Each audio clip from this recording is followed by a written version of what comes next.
Hi guys, something happened. Something that makes me want to say a word that would mean that I would have to make this episode explicit.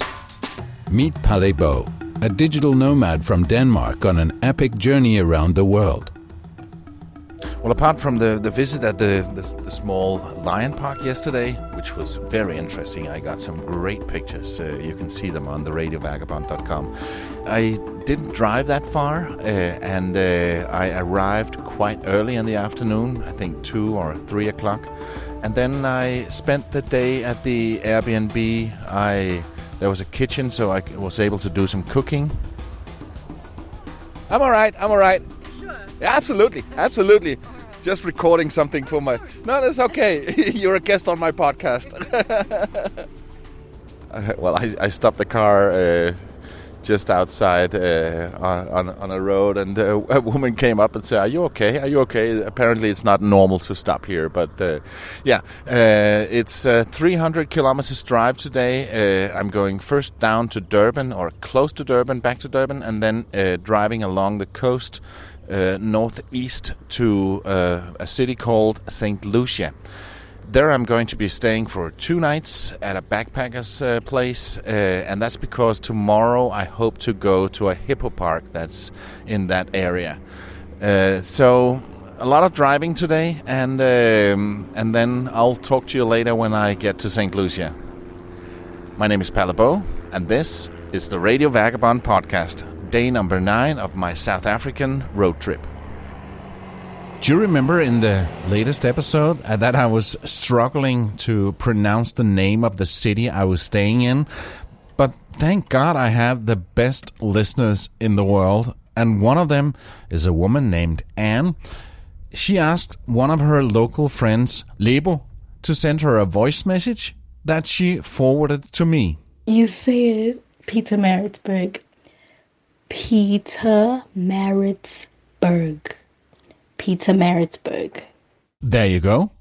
Pietermaritzburg. Thank you so much to both Anne and Lebu for this. If you also want to send me a voice message, my WhatsApp number is +45 40 105 105. And now I feel sorry for not exploring Pietermaritzburg more. For me, it was just a place to stay for the night. But after my failed attempt to go to Lesotho, listen to the latest episode if you haven't already done that. Now I know that I will be going back to do a second attempt, and then I might do some more recordings from this area.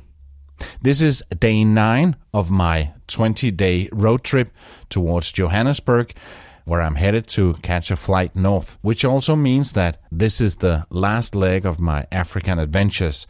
And even though I'm only halfway there, this episode is the season finale.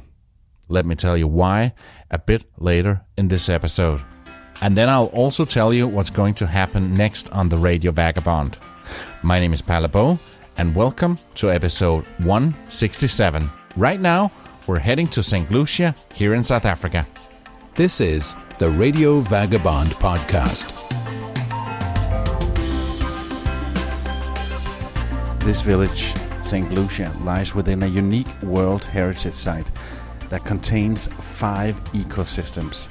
I'm sitting here with a brochure, and it says animals roam the streets and hippos, crocodiles and sharks live here. Actually, the hippos also roam the streets, so if you bump into something big and fat late at night, don't insult it. It might just bite your head off. It's true. This is what it says here in this brochure. And I've seen signs saying hippos can be found on the streets.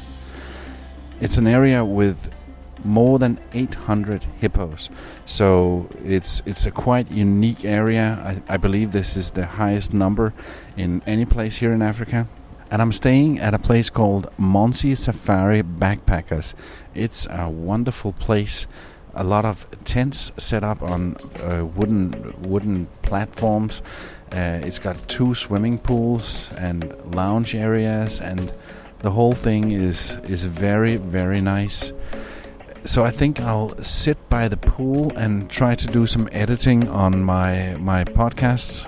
Tomorrow I'm going on a hippo and croc cruise, and I'm so looking forward to that.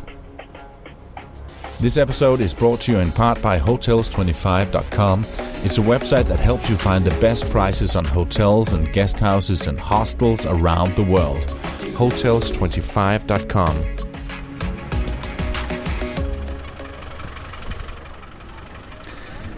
It's day 10 of my South African road trip, and today I'm staying here in St. Lucia. And in a minute, I'm going on a hippo croc tour on the river. The Hippo and Croc boat cruises takes place in Isimangaliso Wetlands Park, just outside St. Lucia. And I was picked up at the hostel and got into an open minibus with some of the other guests and our guide, Nidu. What was your name? Mdu. Mdu? Yes, that's MDU. Okay, Mdu. What can we expect to see today? Actually, you're going to see hippos every day. You're going to see the hippos. But for the crocodiles, maybe sometimes, because it depends on the weather. So when it's warm, you might see them. But when it's colder... So what is it today? Is it warm or cold today? I'm not sure for the crocs. But hippos, don't worry. You're going to see them. And I see signs that hippos might be walking the streets at night here. Yes, they do. And it's the animal that is responsible for most killed human beings. Yes, hippos are one of the dangerous animals. But here in St. Lucia, they used to see people. So, Okay. And they're nocturnal animal. So when it's afternoon or maybe when it's dark, it's where they're active. So it's not common that the hippos here in the street they kill people. No, they're not gonna do that. No. Unless if maybe you're gonna push them close, maybe on a corner. So you need to keep them distance. If I met a hippo, I would not provoke it. No. Might just bite my head off. It's a 2-hour boat trip where they make a promise. 100% guaranteed hippo sightings, or you're getting your money back. And I guess that's a promise that isn't that hard to keep, as St. Lucia is the home to the largest free-roaming population of hippos in South Africa. Not only is it home to 800 hippos, but also approximately 1,000 Nile crocodiles, not to mention the abundance of bird life here in the wetland park. But when you go further north to the border of Mozambique, the ecosystems are close to 8. But as I promised you this morning, I'm going to point to the 5 ecosystems, but we're going to focus on the Lake St. Lucia, so that's a 4th ecosystem. Okay. So the first The one hippos are a weird animal. Here are some interesting facts about hippos that you might not know. The name hippopotamus comes from the ancient Greek and means river horse. Hippos bask on the shorelines and secrete an oily red substance, which gave rise to the myth that they sweat blood. But the liquid is actually a skin moistener and sunblock. An adult hippo in the river needs to resurface every 3 to 5 minutes to breathe. This process of surfacing and breathing is automatic, and even when a hippo is sleeping underwater, it will rise and breathe without waking. And speaking of doing things in the river, both reproduction and birth occur in the water. Hippo calves weigh approximately 45 kilos at birth and can suckle underwater by closing their ears and nostrils. Each female has only one calf every 2 years. Despite its stocky shape and short legs, it can easily outrun most humans. Maybe Usain Bolt has a chance. Hippos have been clocked around 30 kilometers per hour over short distances. Hippos will travel on land for up to 10 kilometers to feed and spend 4 to 5 hours grassing, and can consume 68 kilos of grass each night. It might sound like a bit, but considering its enormous size, their food intake is relatively low. And then, what we already talked about, the hippos are one of the most aggressive creatures in the world and is often regarded as one of the most, if not the most dangerous animal in Africa. But if they feel threatened on land, they will most often run for water.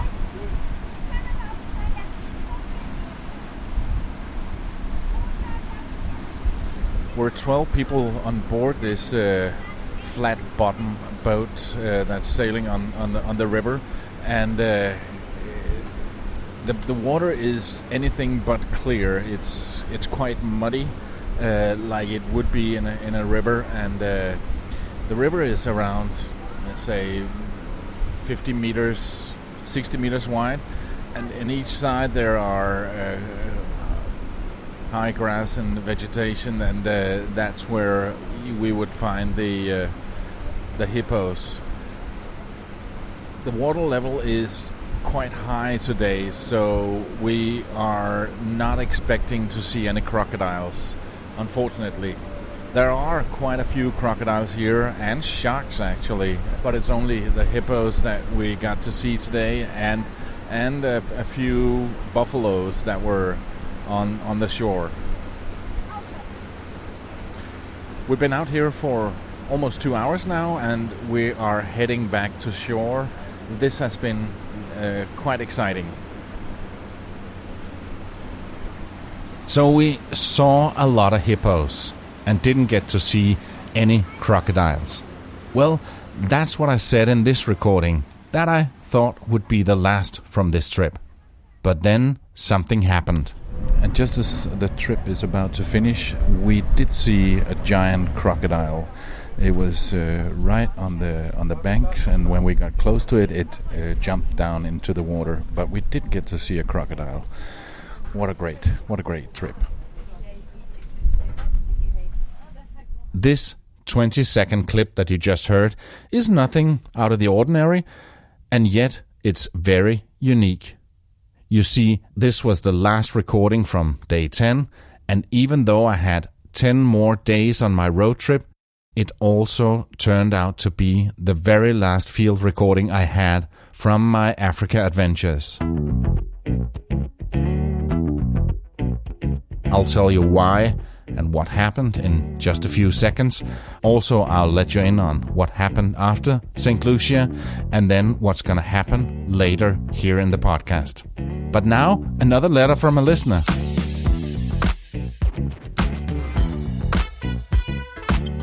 A few weeks ago, I got a letter from a woman called Andrea. And this one is from a different Andrea. She's actually South African. Hi, Palabo. Thank you for a fabulous show. You're a talented storyteller. I look forward to every episode. I'm a South African nomad waiting out the COVID on the garden route close to Tsitsikamma. I've so enjoyed your South African road trip, driving up and down the N2 listening in. If you get a chance, definitely go back to explore Lesotho. It's magical. Would love to grab a beer with you sometime if you're ever back in this neck of the woods and the alcohol is back on sale. Take care, stay safe. Best wishes, Andrea. Thank you so much, Andrea. I'm so glad you're enjoying the podcast. And since you are a nomad, we might bump into each other somewhere in the world at some point. If not, I'm most likely coming back on Garden Route and Tsitsikamma. It's one of the most beautiful places on this planet, and I would love to spend more time in that area. Even though that also means I'll be close to Blaukrans Bridge, and I'll have to do the bungee jump since I made a promise of doing that in episode 161. Andrea sent this by filling out the form on theradiovagabond.com/contact. And you could do the same. I always enjoy getting letters from listeners. It means the world to me hearing from some of you guys. You can also do the old-fashioned way of sending me an email on listener@theradiovagabond.com, or do like Anne did, send me a voicemail on WhatsApp, though we didn't get to hear Anne, only her friend's voice. My WhatsApp number again, +45 40 105 105. Now, back to the show. This is the Radio Vagabond Podcast. And the rest of the show is going to be different. As I was continuing the second half of my road trip, I was still recording a ton every day. But then, when I came to Johannesburg 10 days later, something awful happened. Well, here I am, in my Airbnb, explaining what. Hi guys, something happened. Something that makes me want to say a word that would mean that I would have to make this episode explicit. And I don't want to do that, but it's a 4-letter word that starts with an F. As I travel around, I always carry a recorder, like the one I'm speaking into now. It's a Zoom recorder, and I record so much. Normally for a 30-minute episode, I might have 2 hours, maybe 3 hours of recordings that I need to go through before I decide what to put in each episode. And that requires a lot of space. It's quite a few megabytes of recordings. And what happened was, and bear with me for a minute or so while I explain this. This is the technical side, but I need to tell you exactly what happened, because normally I'm not careless with my recordings. It means so much to me. The last 10 days I've been recording a lot every single day. I've been recording in all the places I went to, and what happens is that they're on the SD card on my Zoom recorder, and then I transfer these files to my MacBook. And because and then normally what I do is I upload that to Dropbox in folders with timestamps, so I can find everything and it's in perfect order. I'm pretty organized that way. But what happened is that on this part of the journey, I haven't had the best Wi-Fi in the world. So I didn't have time to synchronize everything to Dropbox. And then as I was getting to Johannesburg, my MacBook started saying, "You don't have more space on your hard drive. Delete some files." And then I thought, well, I have this external hard drive. So I took the last 10 days of recordings and moved all those folders to my external hard drive, or copied them onto my external hard drive, and then deleted them from the computer. As I was doing that, I was getting ready to go to Soweto, so I was away from the computer for just a little bit, and then I came back and said, oh, where was I? Oh, yeah, I copied the files, then I better delete them. And I deleted the files, and then I emptied the trash bin as well, because as long as they're in the trash bin on a Mac, they still take up space. So I deleted the files there, so I was sure that they were all gone. Do you see where I'm getting at? I said that I deleted the files, and then I came back, and then I deleted the files. Yeah, I did it twice. So the first time, I deleted them on the computer, and the next time, I just saw the folders on my screen, and then I deleted them again, but what I was looking at was the folders on the external hard drive. So I deleted them twice, and then emptied the trash bin, so they were completely gone. I tried to recover them. There's some kind of recovery software, but nothing worked. I tried 3 different versions, and nothing worked.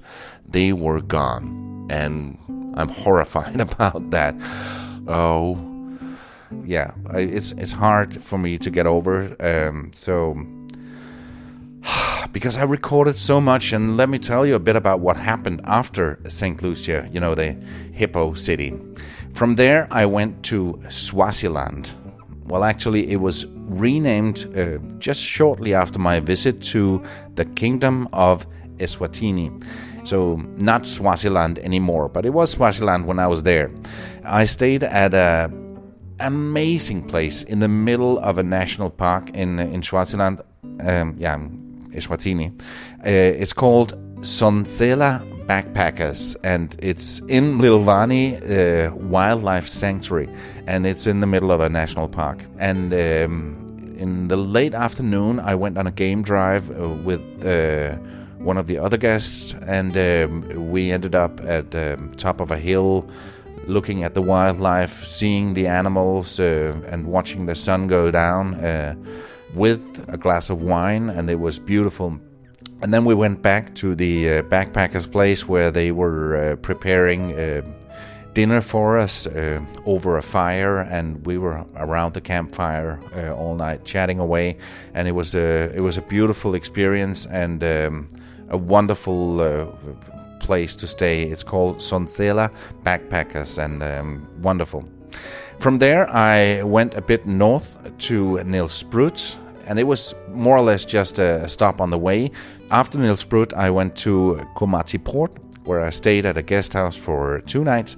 It's on the border of Mozambique, and I wanted to go in and experience in Mozambique, and spent a day in the capital, Maputo.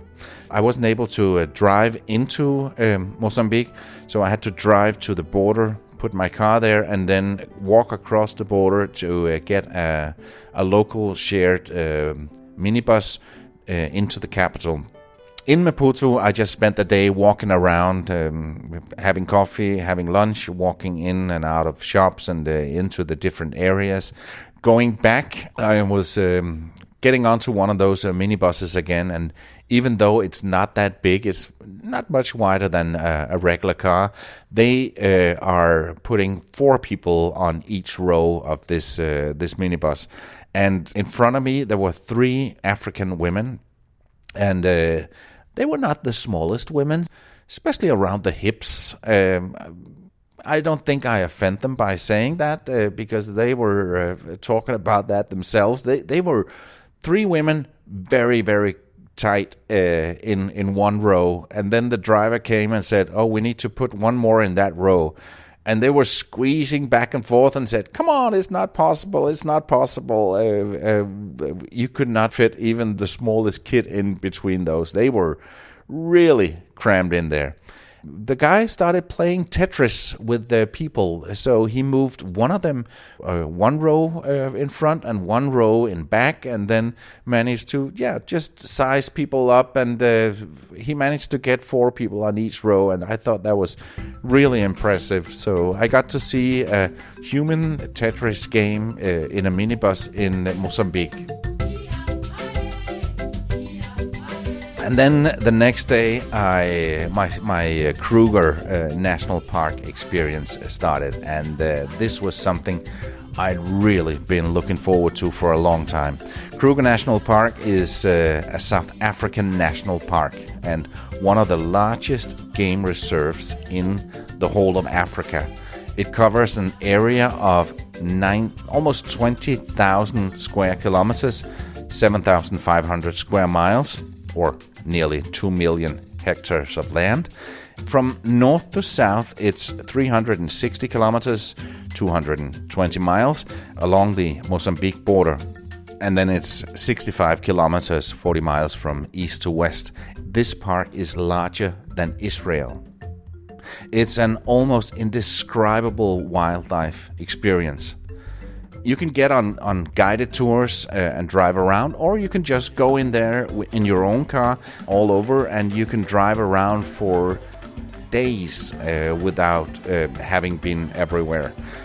I tried to look into how many animals of each of the different species there are, and the only numbers I could find are from 2011, so it might be a little bit different. But let me give you a few of them.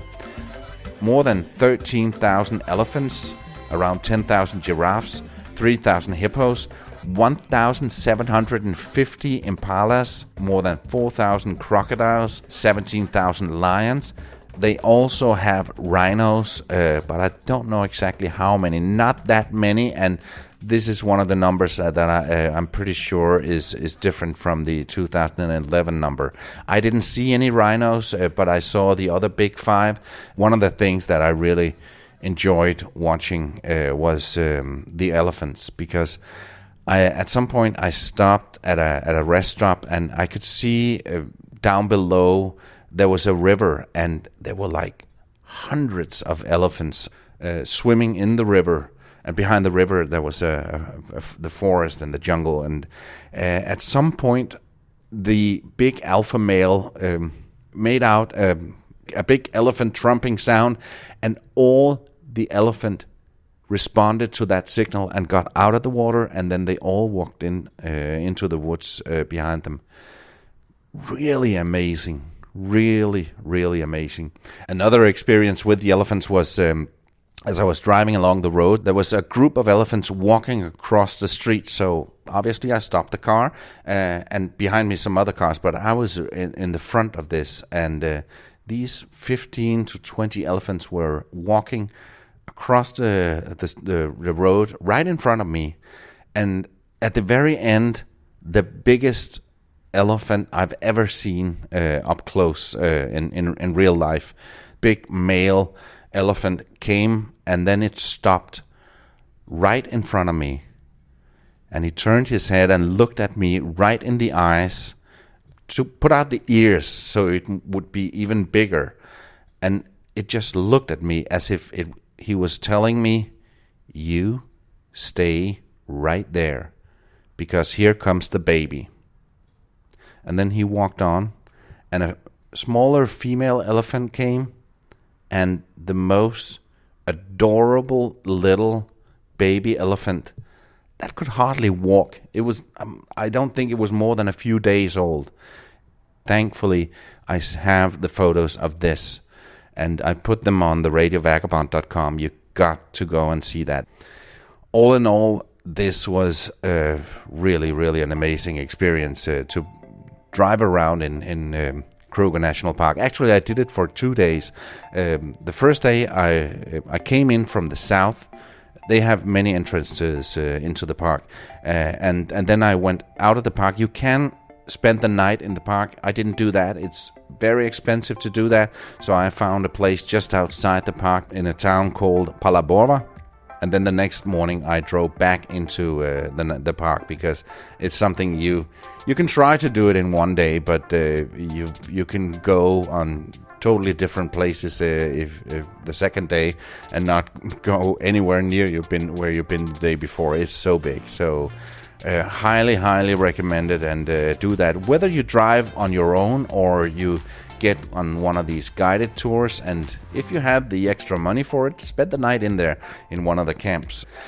From there I went down to Pretoria, the city just north of Johannesburg, and I stayed with a Danish safari guy called Holger Jensen. He's got something called Jensen Safari, and also has a guest house where he let me stay a couple of nights. And that was interesting to see a fellow countryman build a life here in South Africa. And then after that, I went to Johannesburg, where I discovered that I lost the files, and I've spent most of the day in Soweto.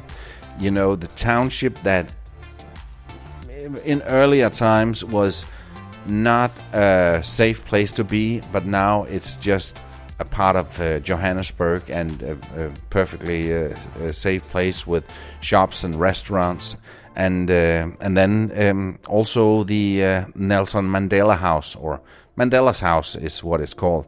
It is the house that Nelson Mandela lived in from 46 to 62, and now it's a museum, and it was really interesting to see a house where Mandela stayed when he was a young man, and it's in Orlando West in Soweto. So I walked around that area most of the time. I feel almost guilty that I haven't spent more time in Johannesburg, because I can't really say that I can tell you so much more about the city, and since I've given Cape Town so much attention, I feel it's unfair that I've only spent 1 day in Johannesburg. So this is another one of these times where I say I need to go back to Johannesburg and spend some more time here. So, That's it for Africa for this time, but I'm coming back. I've only been to 13 African nations so far.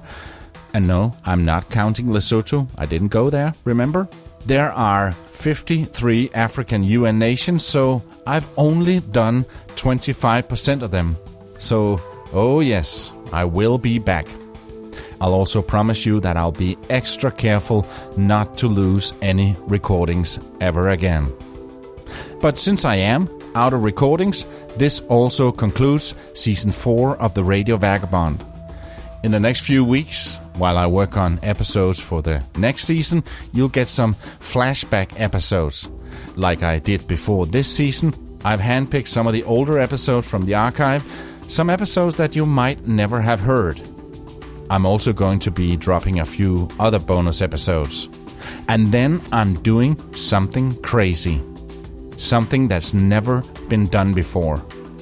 And that's all I'm going to say about that for now. But it's insane. You just need to stay subscribed, and all this will be in your podcast app. I am also looking forward to bringing you Season 5, and we start by sailing from Spain to Greece, then head north through Albania, Kosovo, Bosnia-Herzegovina, Montenegro, Croatia, Slovenia, and much, much more. And after that, more USA and a ton of episodes from South America. Basically, we only just started. Thank you so much for staying with me and helping me spread the word about the Radio Vagabond. You're the best. My name's Palebo. See ya.